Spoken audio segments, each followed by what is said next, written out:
the Northwest Weather Podcast from Fox 13 Seattle. Hey everybody, welcome to the Northwest Weather Podcast. This is episode 8. I'm Chief Meteorologist here at Fox 13, Brian McMillan. This is Abby Acone and Adam Gerke. Woo! Oh, thank you guys so much for joining us once again. We got a good show for you planned. We're going to talk about kind of the quieter spring weather that we've been having and what to look forward to for the rest of May. Adam, you got some traffic news. We got our City of the Week as well. And first off, I went to New York. Just got back here yesterday. How was New York spring? New York spring was dumping rain the first day we got there, and then the next 2 days were perfect. It was like beautiful. So they have very extreme, kind of weather over there. They do. Because all their weather systems are coming in from over land as opposed to over sea and stuff like that. So they get a lot more extremes. Usually that's how things go over there. Abby, how's your week been? My week has been great. As I tell you about my week, I have a surprise for you gentlemen, okay? Right before this, I went to go grab some food. Ooh. And Adam, I didn't know that you were going to be here, truthfully, so I got two croissants. I'll split mine with yours, Adam. My week has been great. I'm playing bad pickleball, and I'm doing my hot yoga. It's been fantastic. Adam, what about you? Pickleball and hot yoga, that sounds like that's a heck of a combination. All systems go on my end here. This has been like, this is coming into Project Central now. This is the time to get things done outside, so I can't wait. I've got all things on deck. I'm ready to go. I'm waiting for the fly that's buzzing around this room to land on one of our heads. Yes. It's the full mic pins. I want to saddle this thing up and ride it out of here.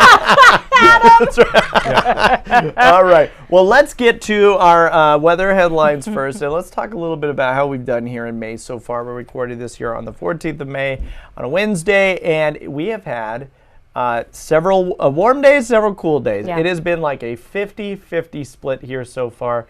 And Abby, we have had 470-degree days. Isn't that wild? It's like this little tease, isn't it? I wish we could just spread it out a little bit more because we're literally going to be below normal all week. Yeah. And I looked into the long-range models because where are my 70s, people? And there might be some 70s, but the final few days of May. Right. So kind of a chilly-ish week this week. Kind of looking cool and wet, but we do need it because we've only had 207 inches so far of rain here so for months. So we do need to play a little catch-up. But as we look just at the 7-day forecast, I mean, we're looking at a chance of rain pretty much every day for the next 7 days. Yes.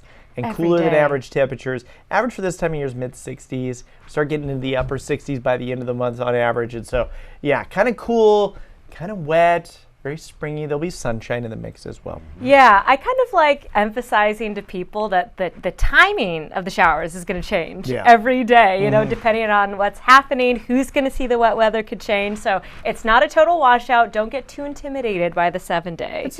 There'll be a lot of dry time as well. A lot of dry time. Yeah, and looking beyond that into very important Memorial Day weekend. Yeah. It looks cooler than average. The blue that you see on the screen here, if you're watching it on TV right now or on your phone, the entire state of Washington's under the blue from the Climate Prediction Center, which means typically cooler than average during that time span here. And average toward Memorial Day weekend is around 68 degrees. And as far as the rain goes, we're either going to be likely drier for the southwest part of the state up to about maybe normal, just spring showers here to end the month. I hope things kind of flip-flop around. Like there's hopefully still a chance that we could maybe warm things up a little bit. But wouldn't that be nice? Wouldn't that be nice? A quick thing, we haven't had any 80-degree temperatures so far this year, right? Did we got close I think at we some got point? No, we did. I think we did hit 80 one day. I could be wrong about that. Or we got close. I'm so sorry to bring that up. I know, yeah. My brain is saying that we hit 77. That was about it. Okay, yeah. I think you're right. We haven't hit it yet. Looking forward to it. I'll have to look. We'll look. Can't wait. Yeah, we should. Look. Yeah. Anyway, Adam, traffic news. What's up? Yeah, so this actually we're recording this on a Thursday. Today's Wednesday. Tomorrow, Thursday, the DOT is going to be closing down State Route 18 underneath I-90, which is a huge, 18 to I-90 is a huge corridor and thoroughfare for freight traffic getting through. So a lot of semis and trucks trying to get from, say, Snoqualmie Pass to Tacoma have to use 18. Well, that little stretch underneath I-90 is going to be shut down for 5 days straight. And we're not talking like overnight. We're talking all day. The entire time, 5 days straight, which, to your point, the fact that it rains, we're going to have these kind of on and off showers. I was talking with the DOT about this, and they said this is weather-dependent work. Sometimes it's pouring concrete, sometimes they're laying down asphalt, sometimes they're ripping up asphalt.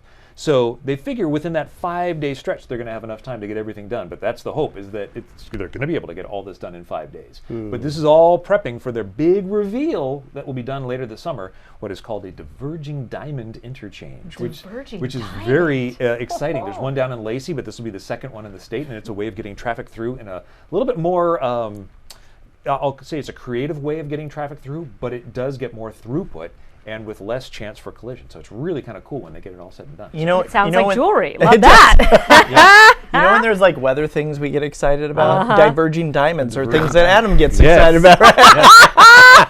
So big news. But that'll be a big problem for a lot of that freight traffic. And that means the detours. If you were a truck driver, some people would say, well, you could drive over to 405 and then down. That's a huge detour. The DOT actually came up with a clever idea. If you take I-90, 1 or 2 exits further down, do a U-turn and come back, you can actually make the transitions off of the ramps from I-90 to 18 going that way. So it's pretty clever. So you don't have to do the massive, massive detour, just you're going a little ways out of your way. But if you didn't know that, what they absolutely don't want people doing is driving all the way into Issaquah and then using surface streets to try and navigate your way back to 18, because that's just going to screw up Issaquah. So you almost got winged by that fly there. I was trying not to blink too hard there. All right. We're going to do our City of the Week now. Okay. Adam, you have our City of the Week, and how we play, if you haven't listened before, is that Adam is picking a city in Western Washington, I'm assuming, and you're going to give us clues about it. You can play at home here, try to guess it before Abby and I do, and let's go. All right, so this city, located at the confluence of 3 significant rivers.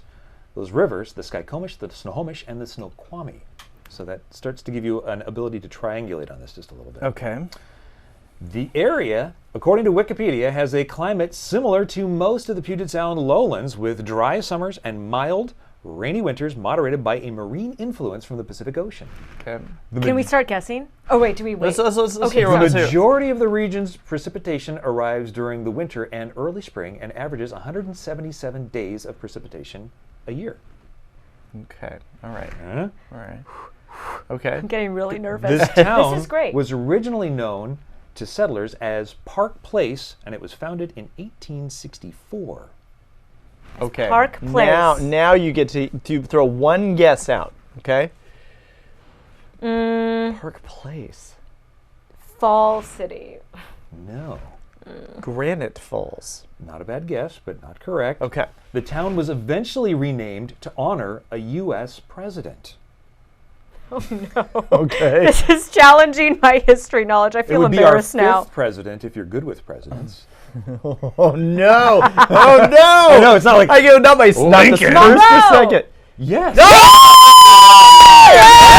Yes!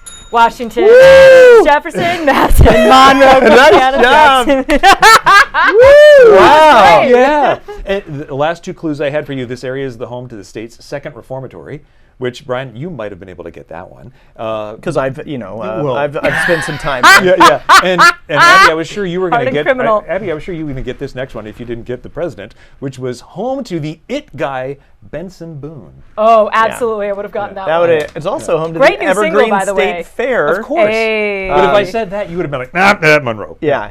So. Oh, that's a good one. That was a good one. But this also, I think, is telltale because we know people who are from the area versus who aren't, based on how they say, is it Monroe or is it Monroe? And hence the fact that it's James Monroe.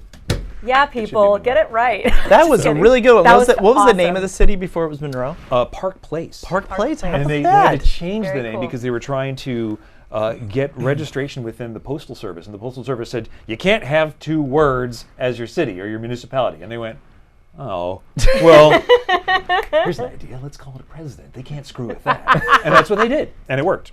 How Adam, about that that? was so fun. I love winning. Can I just say that? We need Y'all to are keep going count. down. Let's go. We need to get the scorecard That out was here. very fun, Adam. Good Thank stuff, you. Adam. Thank you so much, Abby. Thank you. Thank you. Thank you for listening. We're gonna next week we're gonna have more of your viewer questions, your listener questions as well. Nice. Keep sending those in because we love to see those. So we'll answer your questions about weather, traffic, life, or just behind the scenes here at the station as well. We love it. Thanks for listening. We'll catch you next week. Northwest Weather is available wherever you get your podcast.